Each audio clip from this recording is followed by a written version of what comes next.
Hello students, welcome back to Taiyari online. मैं हूं सुधा। इस वीडियो में हम बात करने वाले हैं राम लक्ष्मण परशुराम संवाद के बारे में, जो लिया गया है कक्षा 10 के हिंदी पाठ्य पुस्तक क्षितिज भाग 2 से, और यह क्षितिज भाग 2 का अध्याय 2 है। बच्चों, राम लक्ष्मण परशुराम संवाद यह लिया गया है तुलसीदास जी द्वारा कृत रामचरितमानस से, और रामचरितमानस के बालकांड से लिया गया है, जिसमें चौपाइयाँ और दोहे हैं, जिन्हें आज हम व्याख्या सहित समझेंगे। यह चैप्टर जो है वो आपके बोर्ड के एग्जाम में अवश्य आएगा, तो इस वीडियो को आप एंड तक देखें। तो चलिए देर न करते हुए आरंभ करते हैं अध्याय को। तुलसीदास जी का जीवन परिचय जानने के लिए आई बटन पर क्लिक करें। तो जैसा कि हमारा शीर्षक है राम लक्ष्मण परशुराम संवाद, आप यहाँ पे ये इमेज देख रहे होंगे। इस इमेज में आपको क्या नज़र आ रहा है? यहाँ है परशुराम जी, यहाँ है प्रभु राम और उनके छोटे भाई या अनुज कह सकते हैं लक्ष्मण। अब देखिए, यह जो प्रसंग है यह सीता स्वयंवर का प्रसंग है। ठीक है, यहाँ पर सीता स्वयंवर के लिए यह धनुष रखा गया था, और राजा जनक ने कहा था कि जो व्यक्ति इस धनुष को तोड़ेगा उसी से उनकी पुत्री सीता का विवाह होगा। तो वहाँ बहुत सारे राजा महाराजा आए, लेकिन किसी से यह धनुष उठा तक नहीं, तो तोड़ना तो दूर की बात है। लेकिन प्रभु श्री राम ने इस धनुष को उठाया भी और उसे तोड़ भी दिया। तो इस धनुष के टूटने पर इतना जबरदस्त धमाका हुआ कि उससे दूर बैठे किसे सुनाई दिया? तो प्रभु परशुराम को सुनाई दिया। अब देखिए, परशुराम जी जो थे वह भगवान शिव के बहुत बड़े भक्त थे, और जब उन्हें यह पता चला कि शिव जी का धनुष टूट गया है तो वह बहुत ही गुस्से में आ गए, और वह तुरंत कहाँ आए? राजा जनक के दरबार में। और वह राजा जनक के दरबार में इस मनसा से आए थे कि जो भी इस धनुष को तोड़ा है वह उसे दंडित करेंगे। तो आज हम इसी प्रसंग को राम लक्ष्मण परशुराम संवाद के माध्यम से जानेंगे। तो चलिए देखते हैं। नाथ शंभु धनु भंज निहारा, होई क्यों एक दास तुम्हारा। आयसु काह कहियह किन मोही, सुनी रिसाई बोले मुनि कोही। सेबकु सो जो करे सेबकाई, अरि करनी करी करी लड़ाई। सुनहु राम जेहि शिव धनुहु तोड़ा, सहस बाहु सम सो रिपु मोड़ा। सो बिलगाऊ बिहाई समाजा, न त मारे जहि सब राजा। सुनी मुनि बचन लखन मुस्काने, बोले परशुधर ही अवमाने। बहु धनु ही तोरी लरकाई, कबहु न असी रिस किन्हीं गोसाई। एही धनु पर ममता के ही हेतु, सुनी रिसाई का भृगुकुल केतु। नृ नृबालक काल बस बोलत तो ही न संभार, धनु ही सम त्रिपुरारी धनु विदिति सकल संसार। अब यहाँ देखिए, पहले तो हम इसमें कठिन कठिन शब्दों के अर्थ को जानेंगे, और उसके बाद इसकी व्याख्या समझते हुए आगे बढ़ेंगे। नाथ, नाथ शब्द का अर्थ होता है बच्चों प्रभु भी कह सकते हैं, स्वामी भी कह सकते हैं। तो यहाँ प्रभु श्री राम जो हैं वह नाथ कह करके संबोधित कर रहे हैं किसे? परशुराम जी को। कहते हैं नाथ शंभु धनु। शंभु शिव जी को कहा जाता है, शिव शंकर को हम शंभु भी कहते हैं। और धनु यानी धनुष। भंज निहारा, भंज निहारा यानी भंग करना या तोड़ना। तो कहते हैं यहाँ पे प्रभु श्री राम कि हे नाथ, यह जो शिव धनुष है उसे भंग किया किसने? तो हो ही कोई एक दास तुम्हारा। वही भंग कर सकता है जो क्या हो? आपका दास हो ही यानी होगा, क्यों यानी कोई, और दास तुम्हारा यानी जो आपका सेवक होगा। यहाँ राम जी कहते हैं कि जो आपका सेवक होगा वही इस शिव धनुष को भंग कर सकता है। आएसु काह कहियह किन मोही, सुनी रिसाई बोले मुनि कोही। अब यहाँ राम जी कहते हैं कि क्या आज्ञा है, मुझसे क्यों नहीं कहते? क्या कहते हैं राम जी परशुराम जी से कि हे प्रभु परशुराम जी, क्या आज्ञा है, आप मुझसे कहिए, मुझसे क्यों नहीं कहते?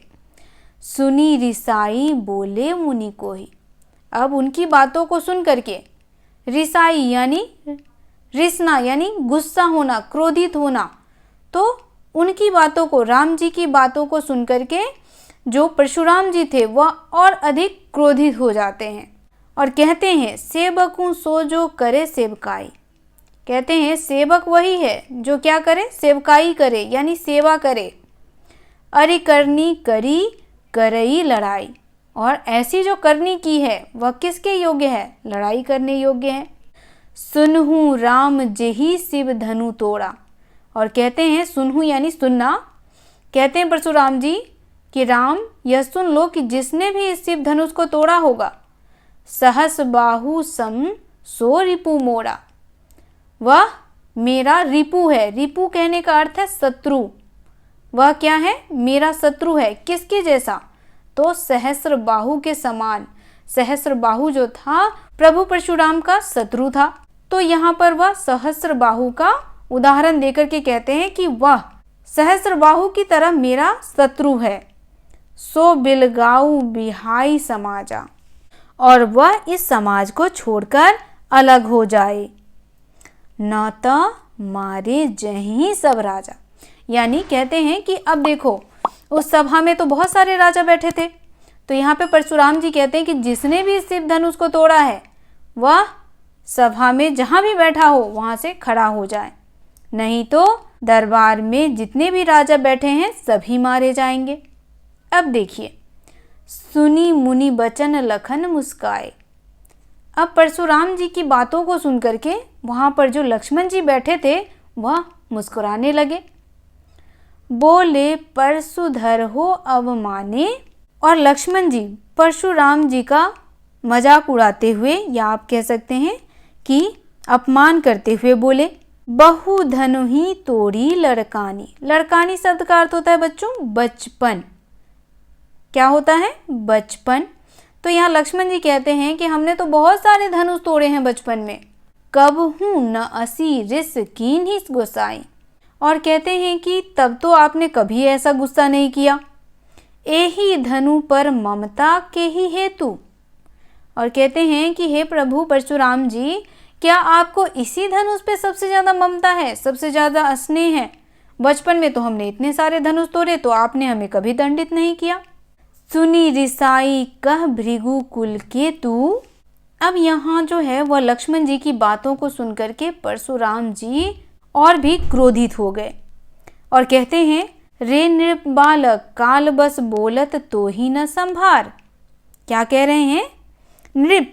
नृप बालक कहने का अर्थ है, यहाँ पर नृप बालक कहने का अर्थ है बच्चों राजा का पुत्र। तो हम इसे क्या बोलते हैं, हम इसे बोलते हैं राजपुत्र। तो यहाँ कह रहे हैं परशुराम जी, रे नृप बालक काल बस बोलत तो ही न संभार। लगता है तेरे सर पर काल मंडरा रहा है जो तू ऐसी बातें कर रहा है। धनु ही सम त्रिपुरारी धनु विदिति सकल संसार। कहते हैं कि सारे संसार में विख्यात शिव जी का यह धनुष तुम्हारे धनुष के समान नहीं है। चलिए अब इसकी व्याख्या जान लें। तो यहाँ देखिए, सबसे पहले अगर आपको किसी भी पंक्ति का व्याख्या करने के लिए दिया जाए तो व्याख्या करने से पहले हमें यह लिखना चाहिए, प्रस्तुत पद तुलसीदास कृत राम लक्ष्मण परशुराम संवाद से लिया गया है। क्योंकि जिस पद को हम पढ़ रहे हैं वह किससे लिया गया है, तो तुलसीदास जी द्वारा कृत राम लक्ष्मण परशुराम संवाद से लिया गया है। तो यह लिखना बहुत ही इम्पोर्टेंट है। अब देखिए पहले पद में क्या है कहा गया है। तो देखिए पहले पद में राम परशुराम जी से कहते हैं कि शिव धनुष को तोड़ने वाला आपका ही कोई एक दास होगा, मेरे लिए क्या आदेश है आप मुझसे बताइए। राम की ये बातें सुनकर परशुराम क्रोध में बोलते हैं, सेवक तो वो होता है जो सेवा का काम करता है, उसने तो धनुष को तोड़कर शत्रुता का कार्य किया। हे राम सुनो, जिसने भी शिव धनुष तोड़ा है वह मेरे लिए सहस्त्रबाहु के समान शत्रु है। सहस्त्रबाहु के बारे में मैंने आपको बताया, सहस्त्रबाहु जो था वो परशुराम का शत्रु था। तो यहाँ पर कह रहे हैं कि जिसने भी मेरे प्रभु शिव का धनुष तोड़ा है वह सहस्त्रबाहु के समान मेरा शत्रु है। जिसने भी इस धनुष को तोड़ा है वह सभा से बाहर आ जाए, अन्यथा सभी राजा मारे जाएंगे। क्योंकि परशुराम जी को तो पता ही नहीं था कि धनुष किसने तोड़ा है। अब देखिए, मुनि के क्रोधपूर्ण वचन सुनकर लक्ष्मण जी मुस्कुराते हैं और परशुराम का अपमान करते हुए कहते हैं, मैंने बचपन में अन्य को धनुहिया यानी धनुष तोड़ डाली है, तब आपने क्रोध नहीं किया। आपका इतना लगाव इसी धनुष पर क्यों है?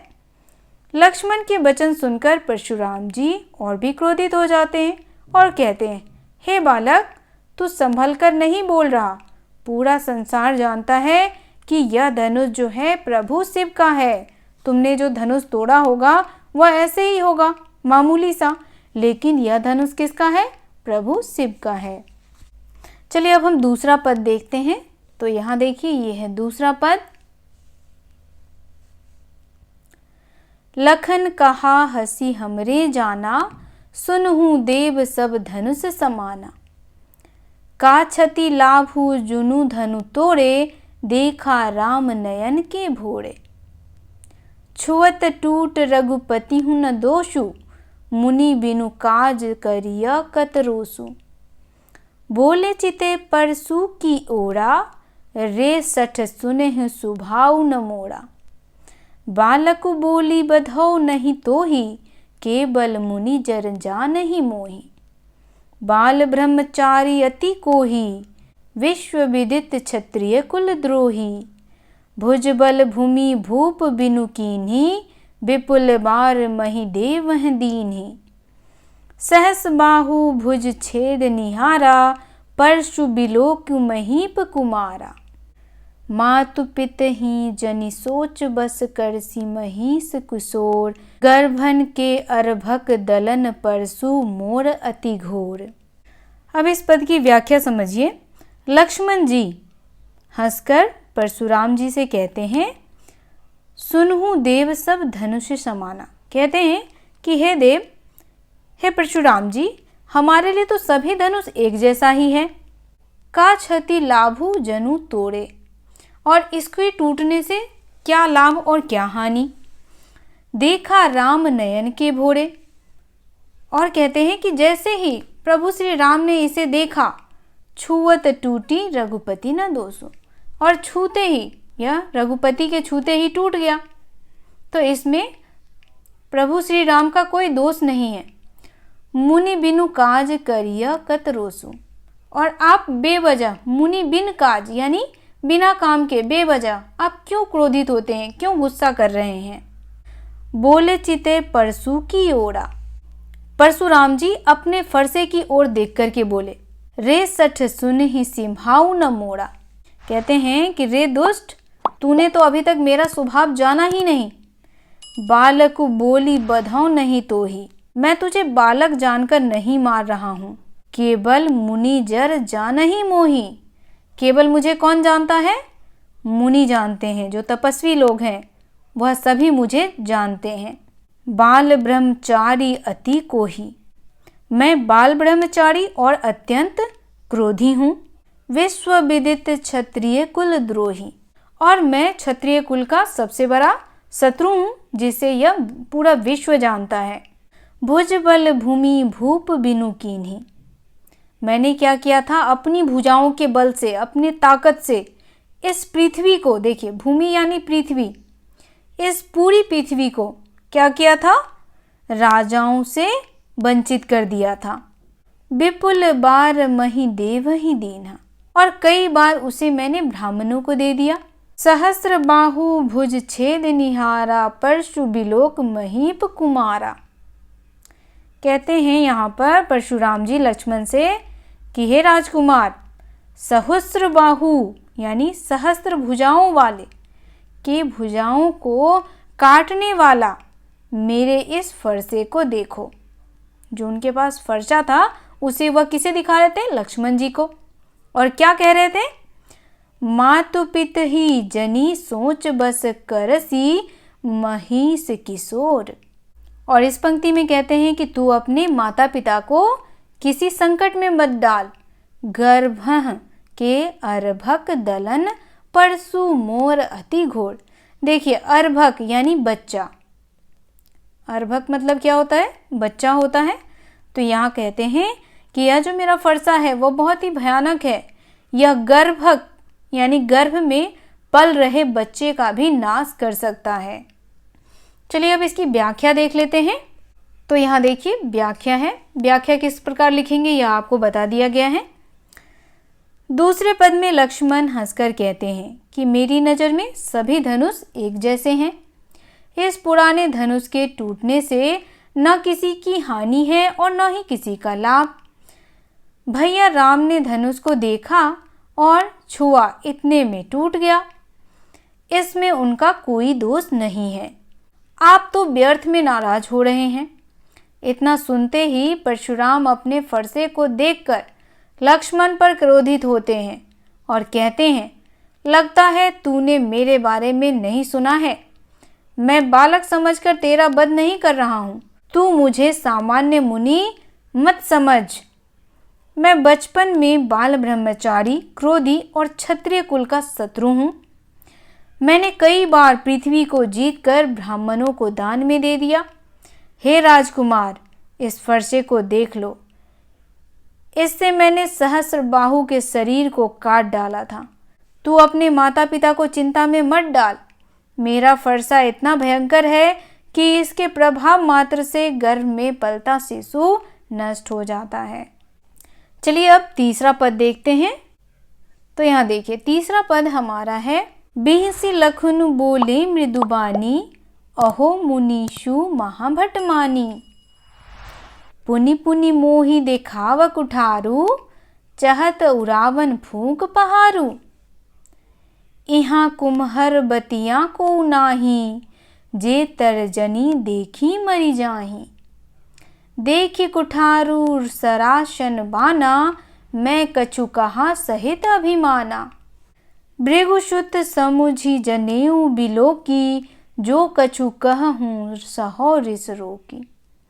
सुर महिसुर हरिजन अरुगाई, हमरे कुल इन्ह पर सुराई। बंधे पापू अप कीर तिहारे, मारत हूँ पापरिय तुम्हारे। कोटि कुलिस सम बचन तुम्हारा, व्यर्थ धरहूँ धनुबान कुठारा। ज्यों बिलो की अनुचित कहयूँ, क्षमहूँ महामुनि धीर। सुनी सरोस भृगुवंश मणि, बोले गिरा गंभीर। अब यहाँ देखिए, बिहस लखनू बोले मृदुबानी। अब जो प्रभु श्री लक्ष्मण जी हैं वह बहुत ही मृदुबानी यानी मधुर बानी में कहते हैं, अहो मुनीषु महाभटमानी। क्या कहते हैं कि हे मुनीषु, हे मुनि, आप क्या हैं? एक महान योद्धा हैं। देखिए महाभट यानी महान योद्धा, आप क्या हैं? एक महान योद्धा हैं। पुनि पुनि मोहि देखाव कुठारू, और लक्ष्मण जी कहते हैं पुनि पुनि यानी बार बार, मोहि यानी मुझे, आप यह कुठारू यानी कुल्हाड़ी जो परशुराम जी के हाथ में था, कुल्हाड़ी उसे कहते हैं कुठारू। तो आप बार बार जो यह मुझे आप क्या दिखा रहे हो? कुठारू दिखा रहे हो, कुल्हाड़ी दिखा रहे हो। चाहत उराबन फूंकी पहाड़ू, आप क्या चाहते हो कि एक फूंक मारोगे और पहाड़ को उड़ा दोगे। यहाँ कुम्हर बतियाँ को उनाई। देखिए कुम्हर बतियाँ शब्द का अर्थ होता है बच्चों बहुत कमजोर, या आप कह सकते हो निर्बल। ठीक है, तो जो लक्ष्मण जी हैं वह कहते हैं कि यहाँ कोई कमजोर नहीं है जिसको आप बार बार अपनी कुल्हाड़ी दिखा रहे हो। जे तर्जनी देखी मर जाए, जो आपकी तर्जनी को देखते ही मर जाए। तर्जनी जो होता है बच्चों वह अंगूठे के पास की उंगली होती है।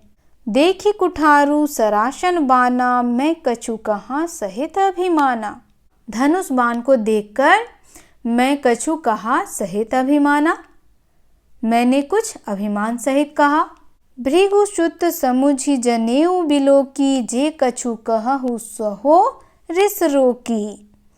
और कहते हैं कि भृगवंशु समझकर और यज्ञोपवीत देखकर जो कुछ आप कहते हैं उसे मैं क्रोध को रोककर सह लेता हूँ। यह कौन कह रहे हैं? तो लक्ष्मण जी कह रहे हैं परशुराम जी से। सुर महिसुर हरिजन अरुगाई। लक्ष्मण जी कहते हैं सुर, महिसुर, हरिजन और गाय, हमरे कुल इन्ह पर सुराई। हमारे कुल पर इन पर क्या नहीं किया जाता, वीरता नहीं दिखाई जाती। वधे पापू अपकीरति हारे, क्योंकि इन्हें मारने से पाप लगता है और इनसे हारने पे अपकीर्ति होती है, यानी जो कीर्ति है उसका नाश होता है। मारतहु पाप परिय तुम्हारे, कोटि कुलिस सम बचन तुम्हारा। और कहते हैं कि हे प्रभु परशुराम जी, आपका जो वचन है, आपकी जो वाणी है, आपकी जो बातें हैं वह कैसी है, बहुत ही कड़वी है, करोड़ों वज्रों के समान है। व्यर्थ धरहूँ धनु बाण कुठारा। और कहते हैं कि आप व्यर्थ ही धारण करते हैं, क्या, धनुष, वाण और कुठार। जो बोली बे के अनुचित केहू हो, क्षमहू महामुनि धीरे। अगर मैंने कुछ अनुचित बोला हो, कुछ गलत बोला हो, तो आप मुझे क्षमा करें। सुनी सरोस भृगु वंश मणि, बोले गिरा गंभीर। अब लक्ष्मण जी की इन बातों को सुनकर के परशुराम जी क्रोध के साथ गंभीर वाणी में बोले। अब क्या बोले वह हमें अगले पद में पता चलेगा। चलिए हम इसकी व्याख्या जान लें। तो यहाँ देखिए, इसकी व्याख्या आप लिखेंगे। तीसरे पद में लक्ष्मण हंसकर मीठे वाणी में कहते हैं, हे मुनि, आप तो बहुत बड़े योद्धा निकले। आप बार बार मुझे फरसा दिखाकर डरा रहे हैं, जैसे आप एक फूंक में पहाड़ उड़ा दोगे। यहाँ पर भी कोई कुम्हरबतिया नहीं है, यानी कुम्हरबतिया यानी कमजोर नहीं है, जो आपकी तर्जनी उंगली देख करके ही मर जाएगा। मैंने आपका फरसा धनुष बाण देखकर अभिमान में कुछ कह दिया। आपको ब्राह्मण समझकर मैंने क्रोध को सहन कर लिया। हमारे कुल की परंपरा है, देवता, ब्राह्मण, भक्त और गाय पर वीरता नहीं दिखाते। आपका एक एक वचन करोड़ों वज्रों के समान कठोर है। आपने व्यर्थ में धनुष बाण धारण कर रखे हैं। इतना सुनते ही परशुराम क्रोधित हो जाते हैं। बच्चों, राम लक्ष्मण परशुराम संवाद में कुल 6 पद हैं। हमने पहले पार्ट में 3 पद को समझा है और अगले पार्ट में 3 और पद को समझेंगे। मुझे आशा है मेरे द्वारा समझाए गए ये पद आपको बहुत ही अच्छे से समझ आ गया होगा। वीडियो आपको कैसा लगा आप हमें कमेंट करके अवश्य बताएं। अगर आप हमारा सपोर्ट करना चाहते हैं तो चैनल को सब्सक्राइब करें, वीडियो को लाइक करें और ज़्यादा से ज़्यादा अपने दोस्तों को शेयर करें, ताकि आने वाले बोर्ड के एग्ज़ाम में मेरे द्वारा बनाए गए वीडियो से आपको हेल्प मिल सके। तो मिलते हैं राम लक्ष्मण परशुराम संवाद के अगले पार्ट में। आप सबका धन्यवाद।